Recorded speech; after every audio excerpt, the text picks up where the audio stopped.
तौबा की तस्बीह करने से तौबा नहीं होती।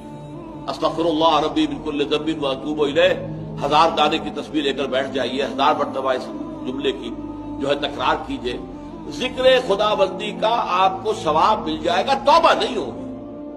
सही तौबा की शराइत 3 है। सबसे पहले यह कि गुनाह पर वाकई हकीकी पशेमानी दिल में हो कि ये मैं क्या कर रहा हूं, ये पशेमानी का होना लाजिम। नंबर 2, अहद करना कि अब कभी नहीं करूंगा, चाहे कुछ उस अरसे के बाद फिर वो किसी कमजोरी या ईमान की हालत में तौबा तोड़ बैठे, ये दूसरी बात है। और तीसरा ये कि एक मरतबा लाजिमन छोड़ दिया जाए। और चौथी शर्त ये है, ये तीनों चीजें भी अगर पूरी हो गई हैं हुकूकुल इबाद के दर्जे में, तब भी माफ नहीं होगा गुनाह। जिसका हक मारा है, जिस पर जुल्म किया है, जिस पर ज्यादती की है, जब तक उससे माफी हासिल नहीं करोगे अल्लाह माफ नहीं करेगा। ये बड़ी कड़ी शर्त है, बड़ी कड़ी शर्त। वरना क्या होगा, क़यामत के दिन तुम्हारी नेकियां उसको दी जाएंगी, उसके पलड़े में डाल दी जाएगी, इसलिए कि वहां करेंसी सिर्फ यही होगी, नेक अमाल बद अमाल।